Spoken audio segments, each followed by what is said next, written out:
ये मैं आज कुछ नया जानकारी दूंगी। कभी कभार हमें जानकारी की कमी से हमारा जो इतना अच्छा खेत रहती है वो ख़राब हो जाती है। हम लोग सोचते हैं भाई बरसात हो रही है तो हमें पौधा में पानी पिलाने की क्या ज़रूरत है। तो ये हमारा सबसे गलत सोच है, क्योंकि इस सोच से हमारा जो खेत है पूरा ख़राब हो जाएगी। तो चलिए मैं आज कुछ जानकारी आपको देती हूँ, जिससे आप भी मेरे जैसे इतना अच्छा खेती कर पाएंगे और इतना अच्छा फसल ले पाएंगे। देखिए चारों तरफ आ रही है सब्जी। तो चलिए मैं जानकारी की तरफ आगे बढ़ती हूँ। एक बार देख लीजिए मेरा गार्डन। जब हम लोग छोटा जानकारी अच्छा से समझ लेते हैं तभी हम लोग अच्छा हार्वेस्टिंग ले पाते हैं। खेती करने के मतलब ये नहीं होते है सिर्फ आप पेड़ पौधा लगा दीजिए, लगाने के बाद उसको ध्यान भी रखना पड़ता है। अलग अलग मौसम में अलग अलग चीज़ की जानकारी होना भी बहुत ज़रूरी होती है। जैसे हमारा बरसात के टाइम बरसात होती है, सर्दी के टाइम सर्दी लगती है, गर्मी के टाइम गर्मी लगती है। तो जैसे हम लोग हर चीज़ की ध्यान रखते हैं, तो ऐसे आप ध्यान रखेंगे तो आप मेरे जैसे इतना अच्छा गार्डनिंग कर पाएंगे। तो चलिए चलते हैं। देखिए अभी बरसात के कारण से चारों तरफ थोड़ा बहुत बरसात हल्का फुल्का जब बरसात होती है तो हम लोग सोचते हैं बरसात हो रही है तो पौधा में पानी डालने की कोई ज़रूरत नहीं है, लेकिन ये हमारा सबसे गलत सोच है। देखिए ये मेरा कितना बड़ा पौधा है, वो लग रहा है गमला में।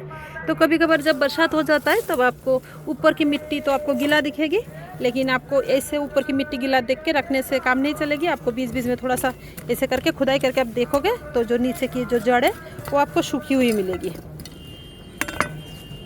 तो ऊपर की मिट्टी जब आपको गीला दिखे तो उसको थोड़ा नीचे से ऐसे हाथ डाल के आपको देखना है वे मिट्टी सूख तो नहीं रहा है। अगर सूख रहा है तो चारों तरफ आपको, जैसे ये हमारा गमला है, गमला की चारों तरफ नलची से चारों तरफ ऐसे आपको घुमा के चारों तरफ पानी डालना है। क्योंकि इस कारण से कि आप पानी नहीं डालोगे तो ऊपर से तो गीला रहेगी, नीचे की जो हमारा जैसे बड़ा बड़ा प्लांट रहता है जिसके नीचे की जो रूट नीचे की तरफ जाता है उस पर अगर पानी नहीं मिलेगी तो ये सूख जाएगी।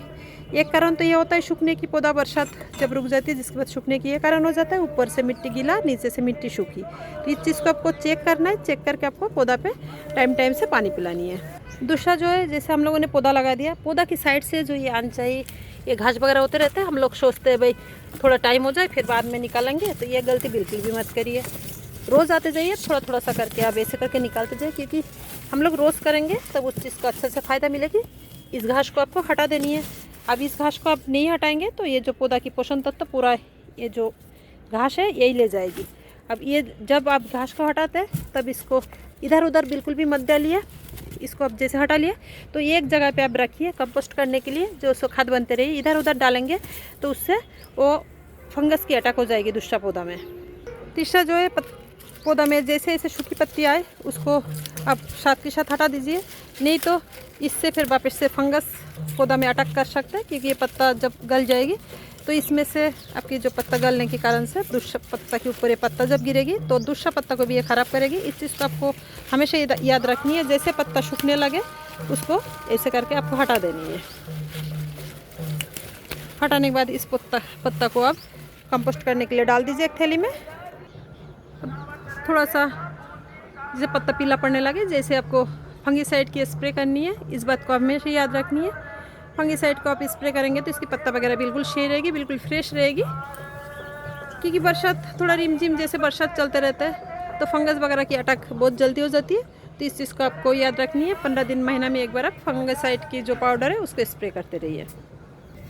रिमझिम बरसात जैसे थोड़ी कम हो जाए, इसकी साइड की जो पौधा की साइड की जो गुड़ाई है इसको भी हमें ज़्यादा बड़ा गुड़ाई नहीं करनी, मतलब ऐसे खोद के नहीं हटानी है। इसको थोड़ी से ऐसे करके आपको गुड़ाई करनी है, छोटी वाली गुड़ाई करनी है आपको। इससे क्या होगी, इससे जो मिट्टी टाइट होके रखा हुआ था बरसात के कारण से थोड़ी टाइट हो चुकी थी। जैसे हम लोगों को भी नाक में अगर कुछ चीज़ हम लोग डाल देते तो सांस लेने में थोड़ा परेशानी आती है, तो इनको भी साइड से आप लोग मिट्टी को थोड़ा ऐसे कर देंगे तो इसको ऑक्सीजन वगैरह अच्छे से ये ले पाएगी। अच्छे से इसकी जो पौधा की जड़ वगैरह वो अच्छे से ग्रोथ कर पाएगी। देखिए बिल्कुल ऐसे भूरा भूरा होता है तो इनको जो जड़ वगैरह एक जगह चिपक जाती है। तो अब ऐसे हल्का गुड़ाई करेंगे तो इसकी जड़ वगैरह बिल्कुल सही रहेगी। जैसे पौधा में ऐसे फल वगैरह आप काटने लग जाए तो उसको जैसे काटने लायक हो जाए, जैसे आप फटाफट से काट लीजिए। क्योंकि आप ज़्यादा टाइम इसको रखेंगे तो इसकी जो ग्रोथ है, पौधा की ग्रोथ है, वो रुक जाती है। जैसे फल जब भी काटने लायक हो उसके काट के हटा लीजिए इसको। इस चीज़ को आपको हमेशा याद रखनी है। पौधा में ज़्यादा टाइम जो सब्जी होती है उसको रखना नहीं है, उसको काट के हटानी है।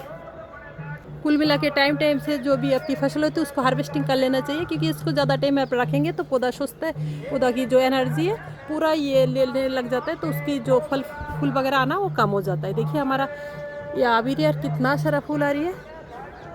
कभी कभार ऐसा होता है हम लोग तोड़ नहीं पाते टाइम से, ये गलती बिल्कुल भी मत करिए। टाइम टाइम से आपको फलों को तोड़ना है, सब्जी को तोड़ना है, इस चीज़ को आपको हमेशा याद रखनी है। जब टाइम टाइम से सब्जी को तोड़ेंगे तभी आपको नया नया वापस से फूल आएगी। और आपने कद्दू लौकी ऐसे जो भी चीज़ लगा रखे हैं उसको टाइम टाइम से आप पराग मिलन करते रहिए। पराग मिलन कैसे करा जाता है उसका पूरा वीडियो अपने चैनल पे जाके देखिए, तभी आप इतना अच्छा सब्जी ले पाएंगे। पराग मिलन बहुत ज़रूरी है। हम लोग खेती करते हैं, थोड़ा मेहनत तो होती है, लेकिन उसमें अच्छा फसल पाने के लिए आपको पराग मिलन भी बहुत ज़रूरी हो जाता है।